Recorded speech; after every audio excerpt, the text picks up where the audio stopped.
habis nyongo. Anu, ini lihat tuh penonton Dik, penonton tumplek-blek di sini masyarakat Nganjuk. Alhamdulillah. Ini bukan hanya Nganjuk yang menonton. Tadi kowe nyapa to ndemeki jarik. Iki lo ngelapi umbel lho, Mas. Oh, terus ngelapi umbel ning jarike dalang kok ndemeki roh jas.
Iwang Suksmana mangadili nuwih.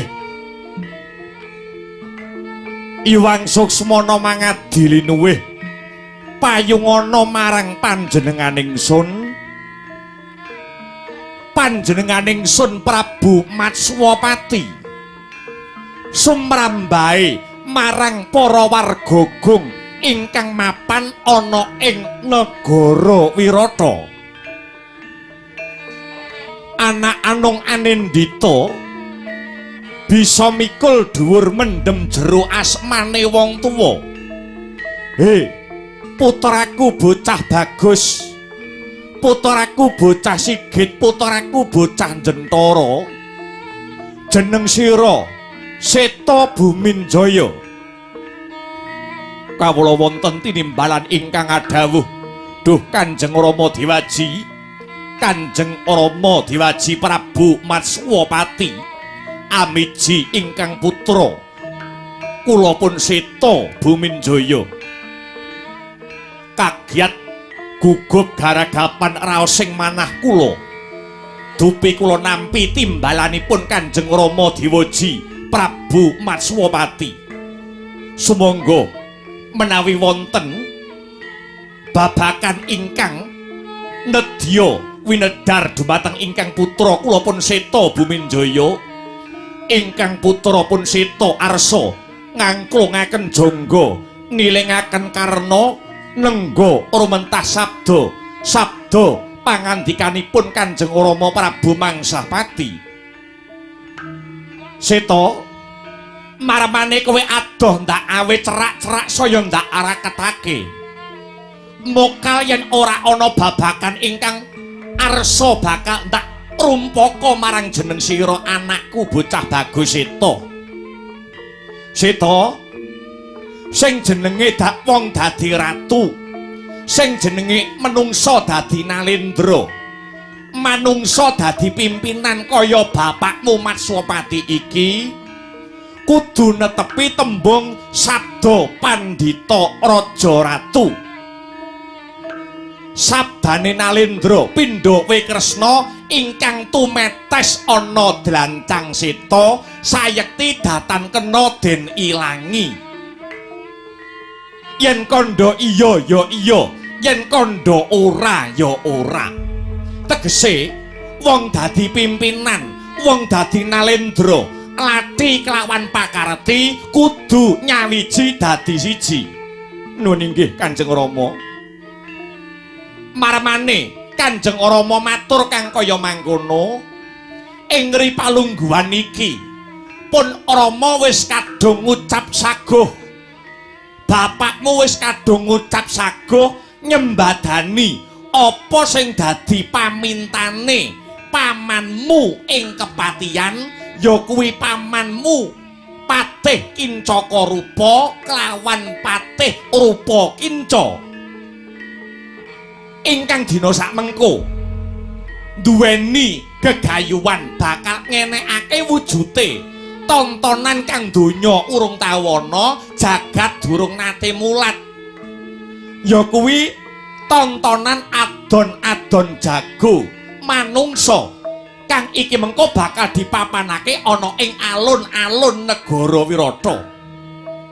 Pamanmu Patih Kincaka Rupa lan Patih Rupa Kinca wis nyiyagake jago saka kepatihan, ora ana liya ya kuwi si Raja Mala. Mula Seta, jeneng sira dina sakmengko bakal tak wenehi kewajiban.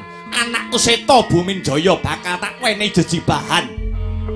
Golek ana jalma para warga ing negara Wirata kang atos balunge ulet sing dadi kulite minangka dadi jago makili saka negara Wirata supaya nandingi apa sing dadi tandang kridane si Raja Mala kang minangka dadi jago saka kepatihan. Golekno jago sing sekti mandraguna pilih tanding sajroning ayuda. Sebab apa Seta? Sebab yen iki mengko jago saka negara Wirata kok kalah mungsuh kelawan si Raja Mala, sisip sembire luput katuranggane kawibawane bapakmu Prabu Matswapati anggone dadi ratu mapan ana ing negara Wirata datan wurunga bakat tetel sing dadi kawibawanku Seta.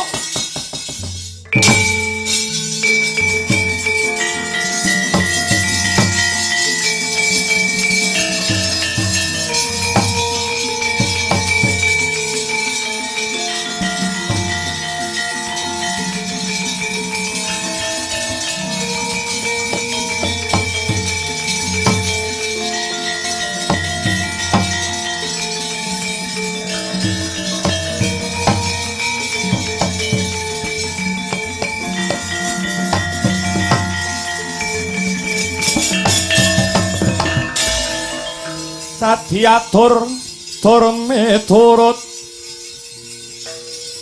anut sumarah mring Gusti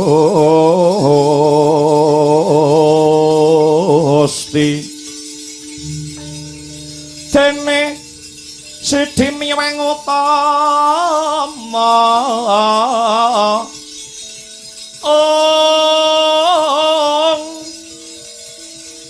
panindak ing praja ngadil bejo dadi bandara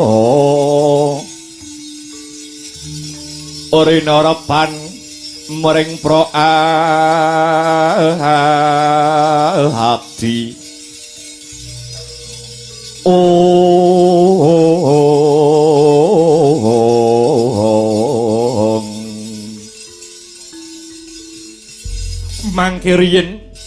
mangke riyen duh Kanjeng Rama Diwaji piye Seta ana apa paduka Kanjeng Rama Diwaji Prabu Matswapati paring dawuh menawi niki mangke jago saking negari Wirata kalah tanding kalian si Raja Mala ingkang jinejer dados jago saking kepatian tan wurunga badhe tetel ingkang dados kawibawan paduka Kanjeng Rama Prabu. Punika liripun kados pundi? Punika maknanipun kados pundi duh Kanjeng Rama? He Seta. Awit apa? Manut arasaku ing ripalungguhan iki, pamanmu si Kincaka Rupa kelawan si Rupa Kinca sajake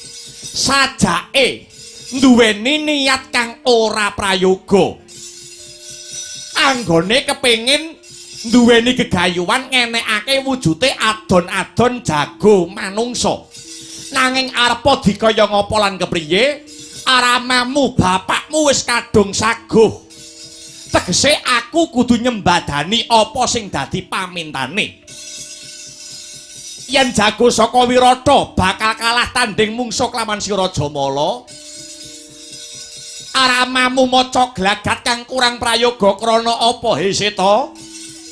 Krana sajake pamanmu Kincaka Rupa lan si Rupa Kinca milik kelawan keprabon negara Wirata kepengin nglungguhi dampar keprabon kamukten negara Wirata iki ya jagat Dewa Bathara ya jagat Pangestu-ngara.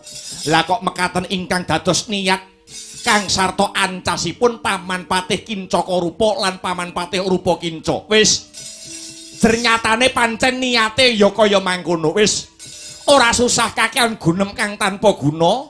Dina iki Seta munggah gunung mudhuna jurang. Goleka jago sing kira babak tanding mungsuh lawan si Raja Mala. Aja pati-pati bali ana Wirata. Alamun durung kapangya kelawan jago sing kira-kira bobote timbang kelawan si Raja Mala. Mengko kalamun jeneng sira anakku Seta Buminjaya wis kasembadan nemokake jago kang pilih tanding sajroning jurit wene ana bebungah wene ana bebono apa wae sak njaluke. Nuwun inggih Kanjeng Rama mangestakaken dawuh wis enggal budhalo nganggo tekad satriya tanah Jawa. Duga ginawa, ati-ati aja nganti keri Seta Buminjaya.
pangudare tyasara riwut Urawati arawat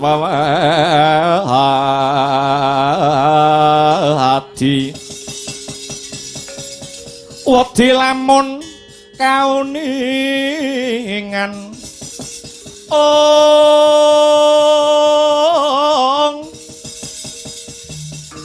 mring sang ambak ngomalati tanwandi binarati ploko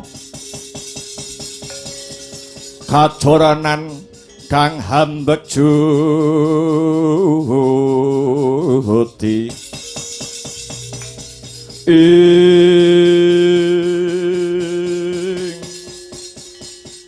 ya jagat Dewa Bathara ya jagat Pramudita durung suwe anggonku lumaku saka kraton negara Wirata iki kepapak ora pangling kowe Soda Dwija Kangka lakar kados mekaten duh Raden Seta Buminjaya mboten langkung sembah pangabekti kula kunjuk sahandaping pepada paduka ya Soda Dwija Kangka wis ndak tampa ora liwat pangestuku mara diage tampanana he Soda Dwija Kangka nuwun inggih Raden kula tampi tangan kekalih kula pundi ing mestaka mugi ndadosaken jimat paripih Kangka kula wonten dawuh Raden Seta Buminjaya jeneng sira Soda Dwija Kangka ngadhekake diri mapan ana ing negara Wirata duweni kewajiban apa duweni jejibahan apa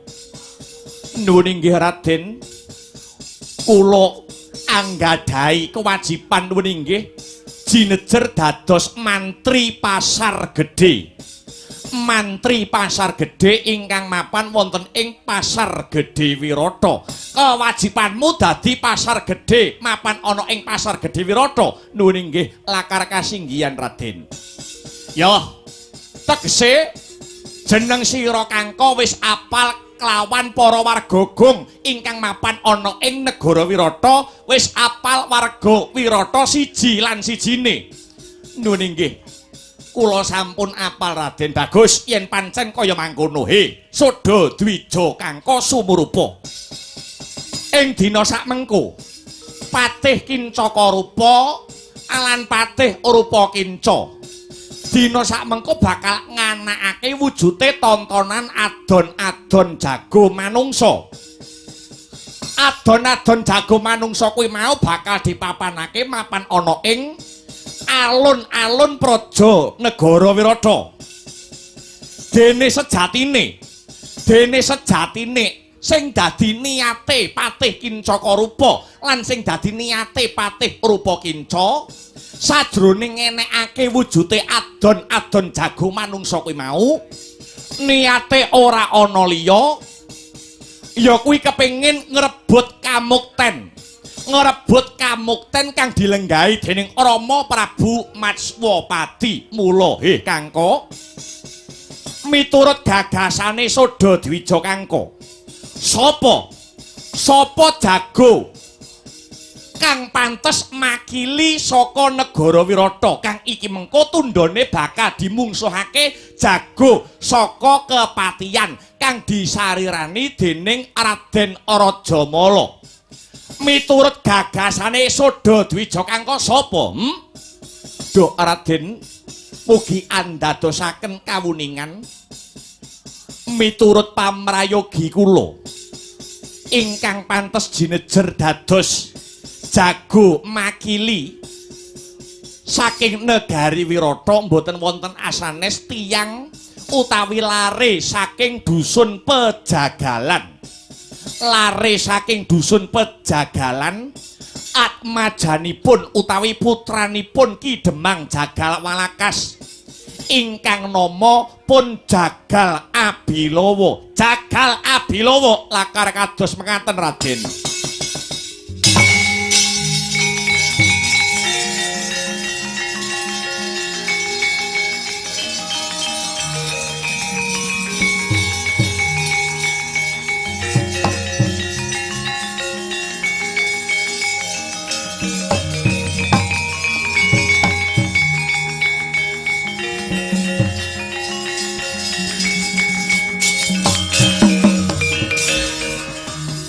Jumangkah anggrus rusumbar Lindu bumi gunjing gumaludo guntur ketuk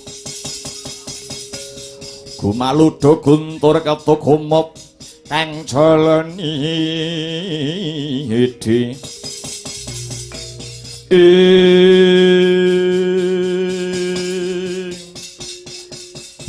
Jagal Abilawa bocah saka dusun Pejagalan anake Ki Demang Jagal Walakas nun inggih Raden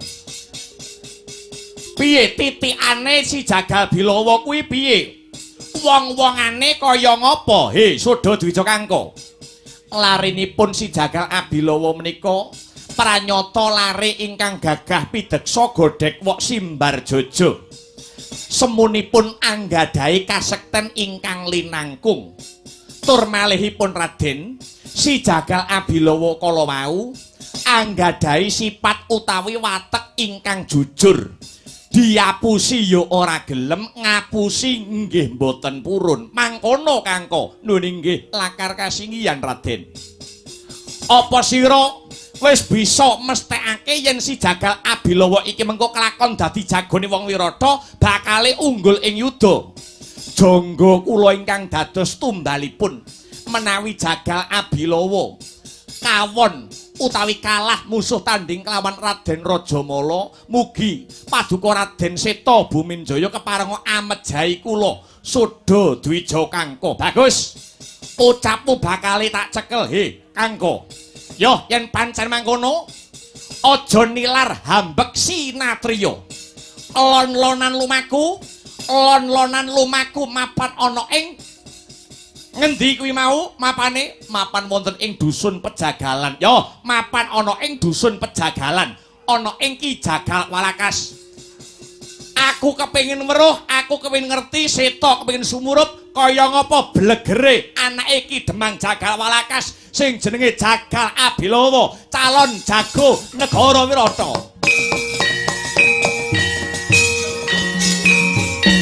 kale ayo jumangka ambasmi den malangi tatang tanggon kutun nyuda pinumo jalung joko simat kecil nanti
iku saknyatane Kujang seret winangun Konter maneleri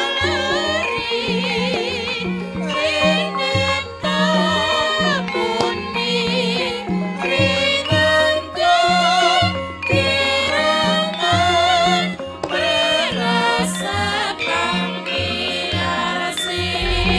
Anglir sasir denan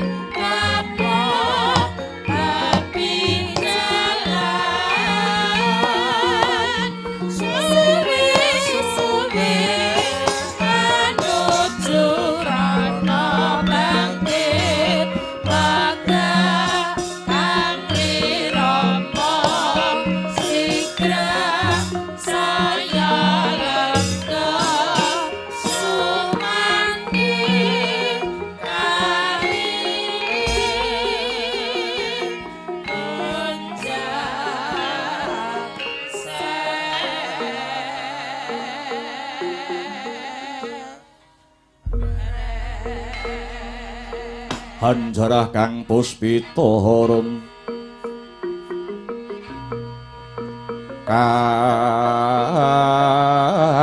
kasiliring samyarana mrek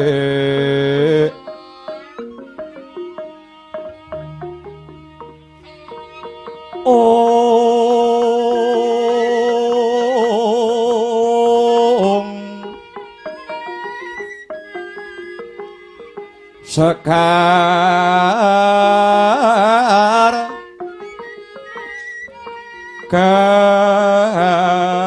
kadung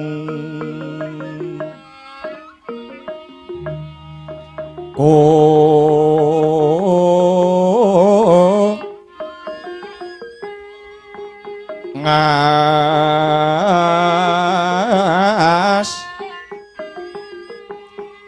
gandanya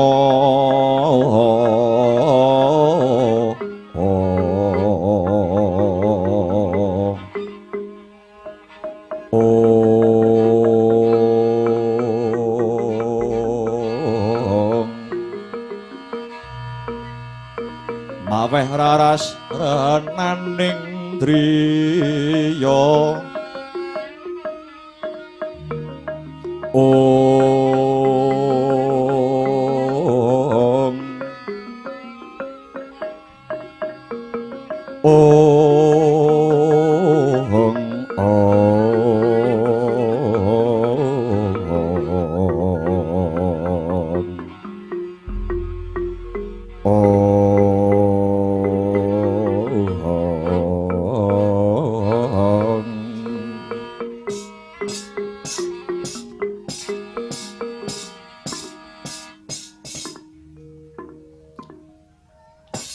ya jagat ya dewa ya Bathara wayah surup kok lagi mulih yen ora sisip sing dadi panduluku iki anakku bocah gagah prakosa ora pangling kowe jagal Abilawa kang wis mulih ana ngomah kang mapan ana ing dusun Pejagalan jagal Bilawa. Wah.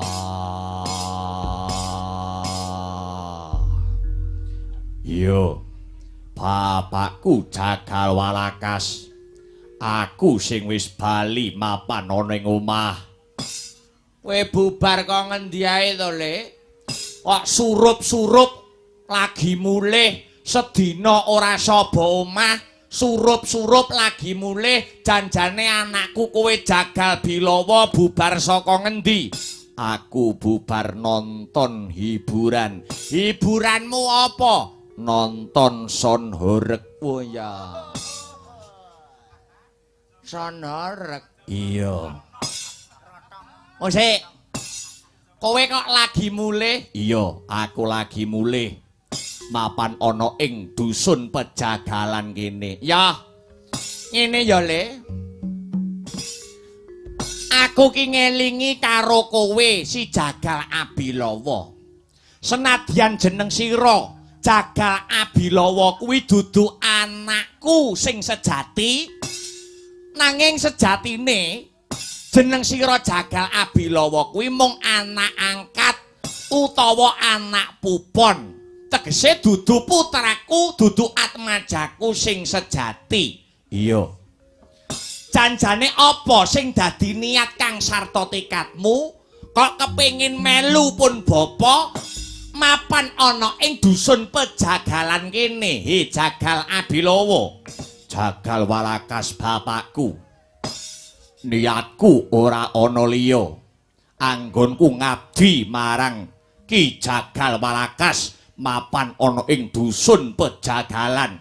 Aku kepengin nyeramake uripku, ngabdekake diri pribadiku kanggo labuh marang bumi kelairanku. Ora ana liya kejaba mung negara Wirata kene. Dadi kowe ngabdi marang Ki Jagal Walakas, niatmu tekadmu pengen labuh marang negara Wirata. Bagus. Senadyan kowe dudu anakku sing sejati, senadyan kowe dudu atmajaku sing sejati, ning tetep wae ora ngurangi kewajibanipun bapa anggone ya kuwi mulang muruk utawa menehi piwulang-piwulang kang becik, menehi piwulang-piwulang kang sarta pituduh-pituduh kang luhur marang jeneng sira Jagal Abilawa. Krana arepa dikaya ngapa lan kepiye jeneng sira Jagal Abilawa wis ndak anggep kaya anakku dhewe. Iya, Bapa, pancen bener kaya mangkono. Heeh. Ngene ya Le, Jagal Abilawa, Jagal Walakas bapakku kepiye?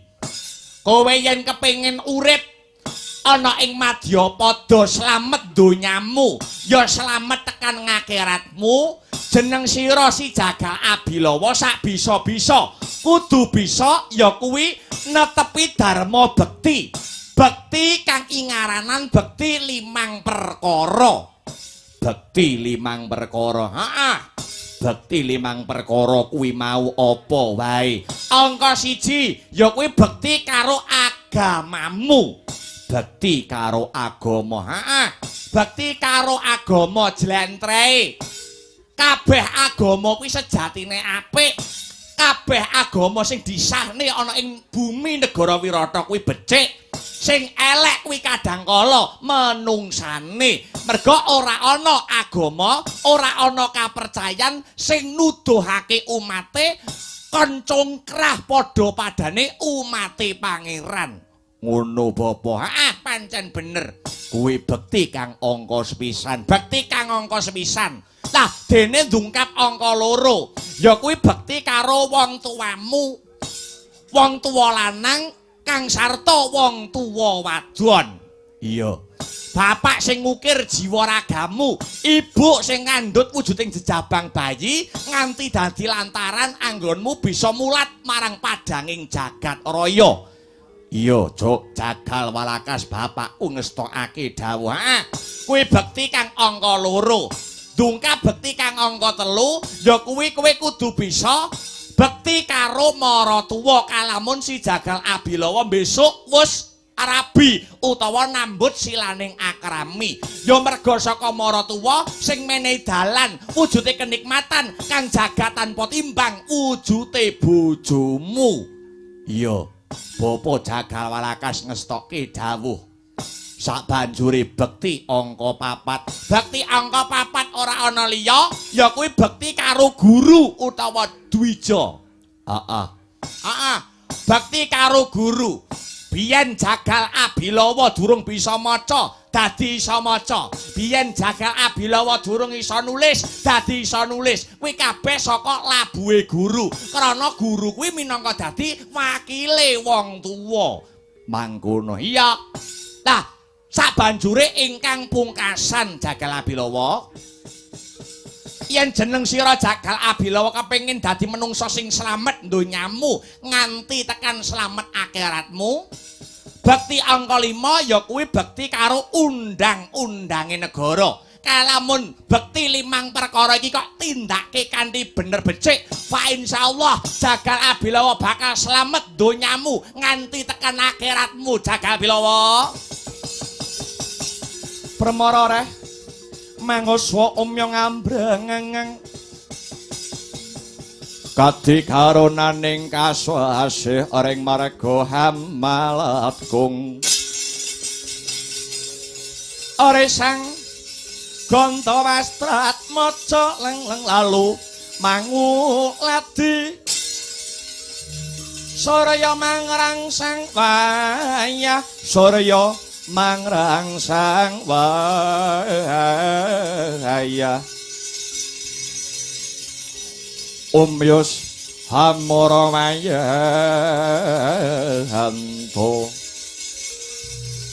iya Bapa Jagal Walakas apa sing dadi dawuh pangandikane Bapa Jagal Walakas bakal tak gegem ana jiwaku, bakal tak gegem ana atiku, tak nggo sangu anggonku ngadepi urip Bapa.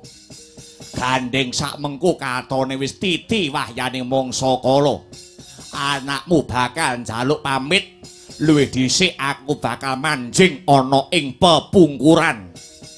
Saperlu ya kuwi ngupakara wujude pejagalan. Aku duweni kewajiban ana ing negara Wirata. Ya kuwi jagal kebo, jagal sapi lan sak liya sak panunggalane. Minangka pisungsum mapan ana ing kraton negara Wirata. Ya sing ati-ati yen wayah ngibadah ya ngibadah aja nganti dilirwake jagal Bilawa. Ya bapa ngestokake dawuhmu, Bapa Jagawalakas. Sigara bala kang tumingal Prang campo samya metali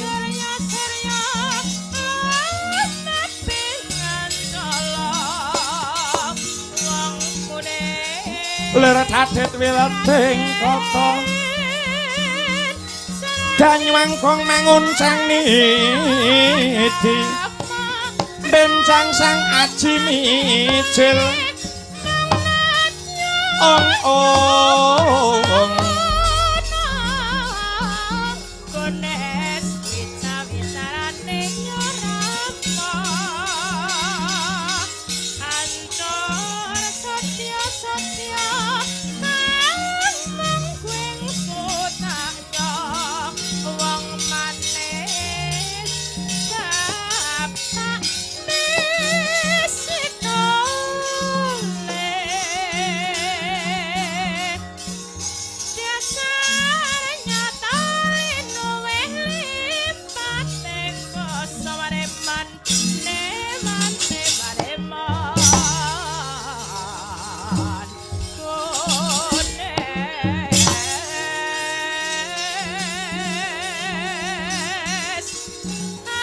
Sapa kae?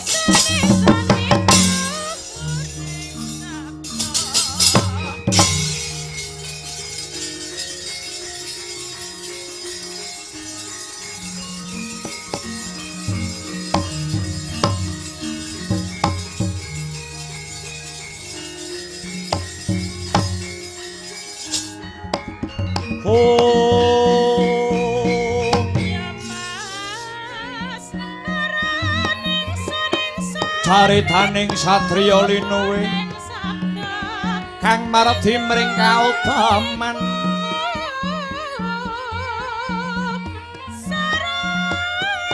dan bekat mring pangesdine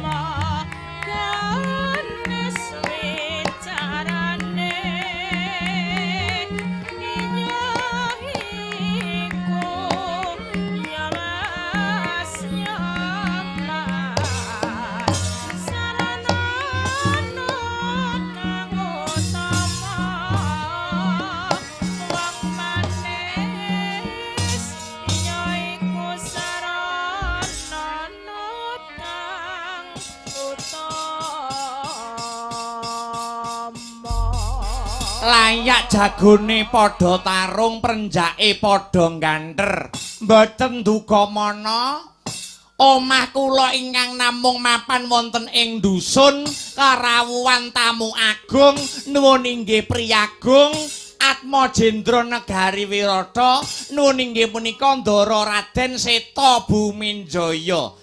Mboten langkung sembah pangabektinipun Kang Abdi kula pun jagal walakas tumanduka paduka Raden Seta Buminjaya ingkang samangke kesturawuh mapan wonten ing dusun pejagalan mriki. Iya. Iya ki iya. Wis ndak tampa tiba sepadha-padha. Ora liwat pangestuku tumuli tampanana ki. Nggih kula tampi kula tampi ing tangan kula kekalih kula pundi ing mestaka mugi andayanana kasantosan. Ki apa bener? Apa bener jeneng sira kuwi sing jenenge Ki Jagal Malakas? Inggih bener. Jagat boten wonten kalih inggih kula ingkang nama pun Ki Jagal Walakas. Dadi kene iki mapane ana ing dusun Pejagalan. Nggih, omah kula nggih mriki niki dusun Pejagalan mriki. Iya. Wonten napa lho kok sajakipun wonten perkawis ingkang badhe binabar wonten ing kula pun jagal walakas napa paduka Raden Seta badhe paring ganjaran dumateng kula pun jagal walakas menawi paduka badhe paring ganjaran labuh menapa ingkang sampun kula sungsumaken dumateng negari Wirata napa paduka badhe paring pidana dumateng keng adi kula pun jagal walakas menawi paduka badhe paring pidana dosa napa ingkang kula sandang luput napa ingkang kula sandang ngusik to ngusik alon to dhisik alon kula wedi ora usah wedi kula ajros ki apa ajrih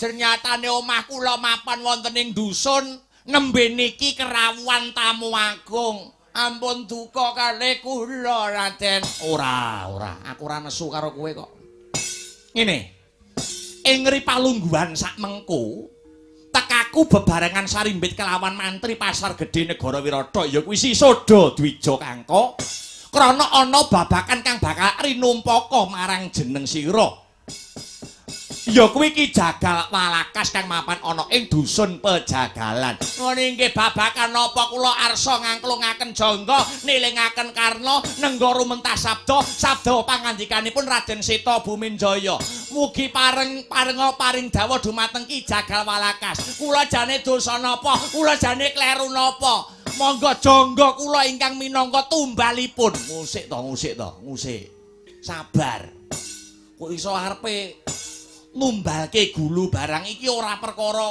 kowe luput ora perkara kowe dosa nanging aku mung estu padha dawe aramaku ya kuwi Rama Prabu Mangsah Pati ing negara Wirata ing ripalungguhan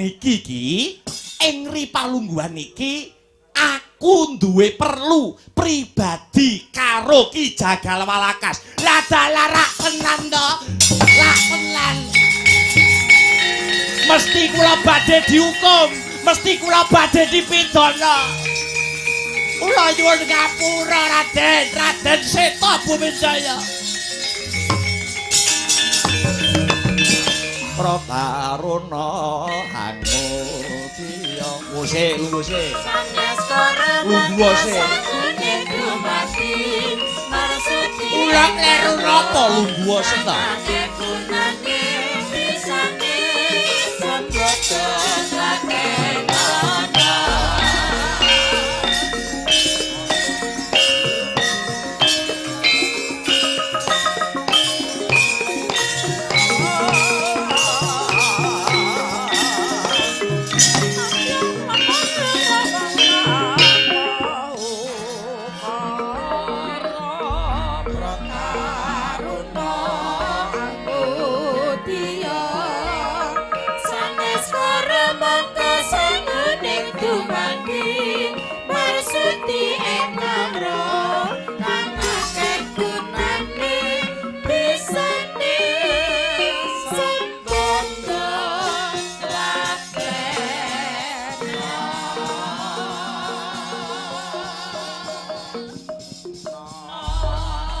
Panjenenganmu ora ruput, panjenenganmu ora kleru, panjenenganmu ora dosa. Lah lajeng napa? Ngene. Aku mau ngarep bakal mitambuh.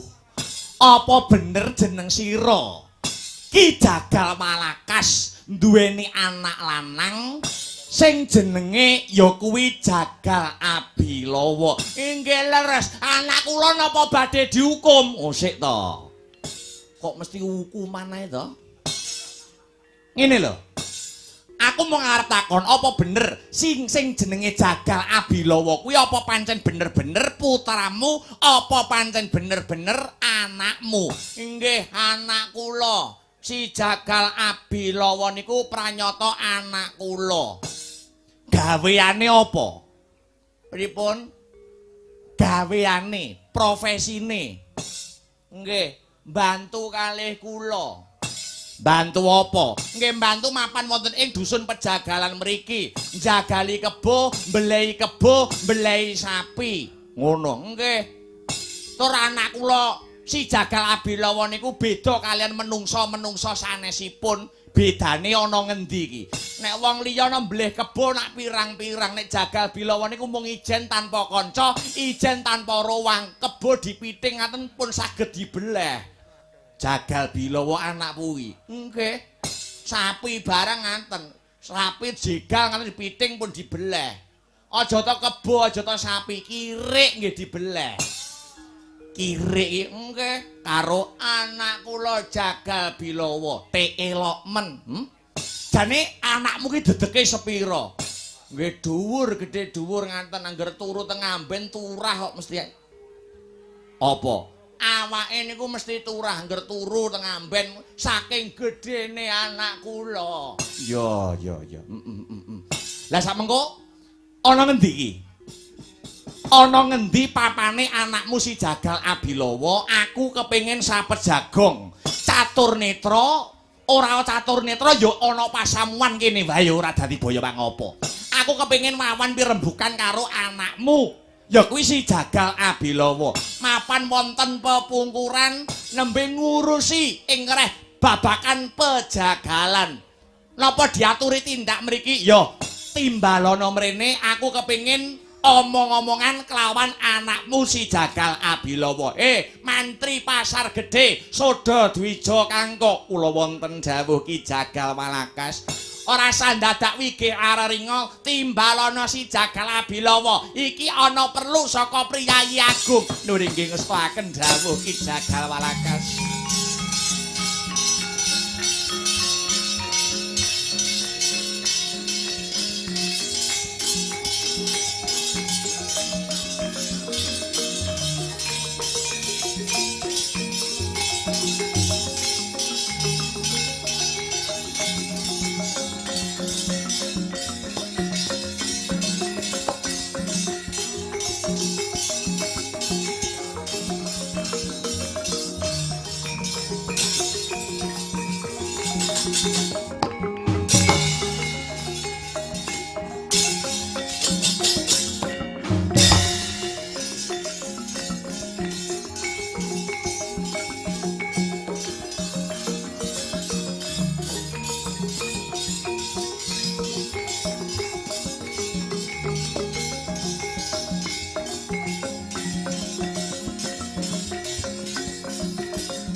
Lunga.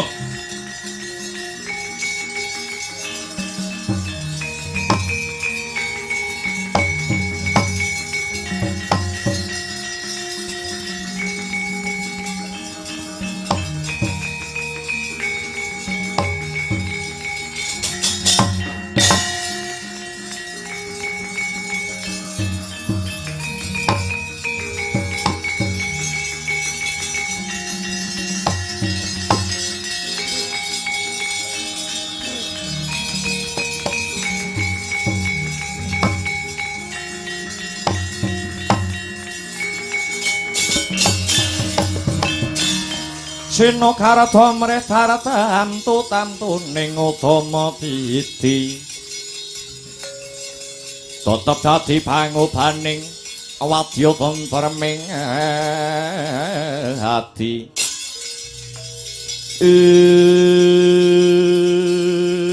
Biyuh. Aku lagi nyawang wae wis wareg. Apa pancen bener sing ning mburimu kuwi bocah gedhe dhuwur dedeke gagah pideksa godhek wok simbar jojo pating grantong otot bebayune kuwi to anakmu sing jenenge Jagal Abilawa. Nggih niki cahe potongane nggih niki. Oh iya. Hei Jagal Abilawa, apa pancen bener kowe anake Ki Jagal Walakas? Yo pancen bener.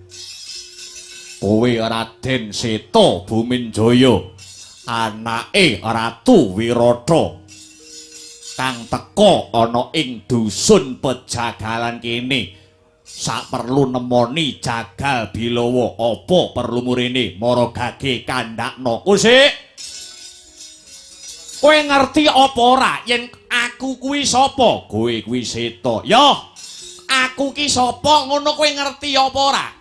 Aku kuwi Atmajendra. Tegese Atmajendra kuwi anak Ratu Wirata, putrane Pak Prabu Mangsahpati. Aku kuwi anak ratu.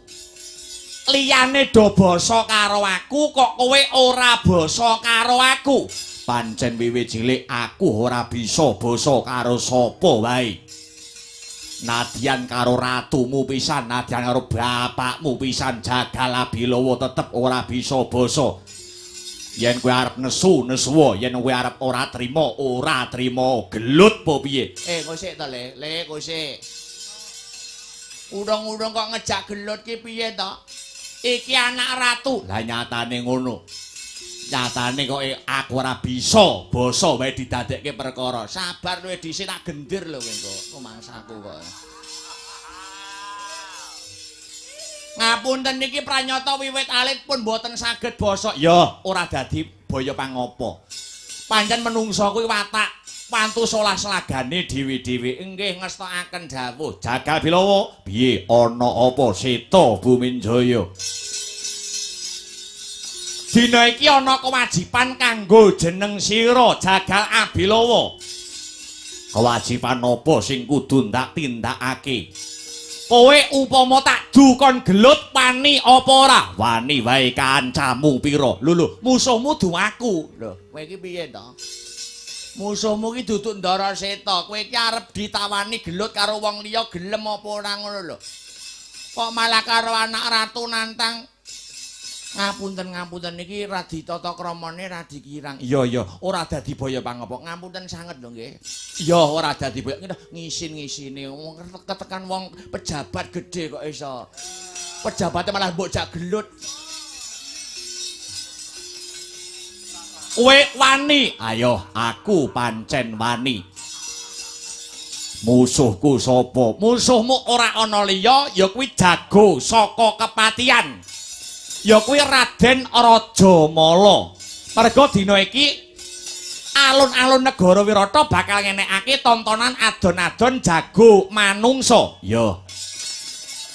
Jago saka kepatian ya kuwi si Rajamala. Jeneng sira Jagal Abilawa bakal tak dadekke makili jago saka negara Wirata. Yo, aku wani nandingi si Rajamala. Pawitanmu apa? Dasarmu apa kok kowe wani dadi jagone wong Wirata? Aku ngrumangsani lair ana bumi Wirata. Mangan ngombe wulu wetu saka negara Wirata. Jagal Abilawa duweni patembaya.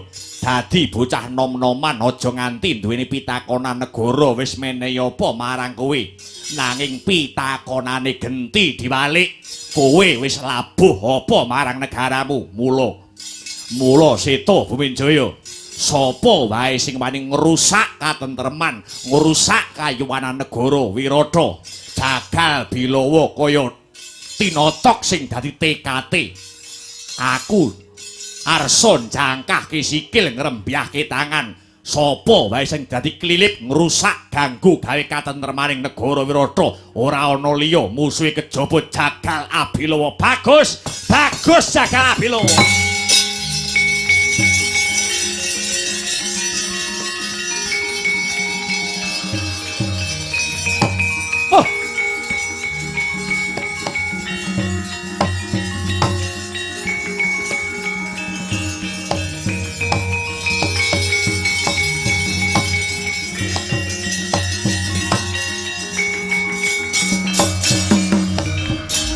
Pranyata luhur apa sing dadi pakarti kang sarta tumindake anakmu si Jagal Abilawa. Kukuh bakuh kaya tugu waja sing dadi TKT pantes tinulada, pantes tiniru dening para nom-noman negara Wirata ki Jagal Walakas.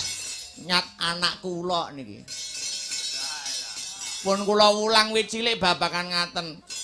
Nek duweni gegayuhan sing luhur, TKT kuat, niate kuat, ora gumun, ora aneh, ora mokal. Anake sapa dhisik? Anake Jagal Walakas. Oh iya. Iya. Jagal Bilawa, piye Seta Buminjaya?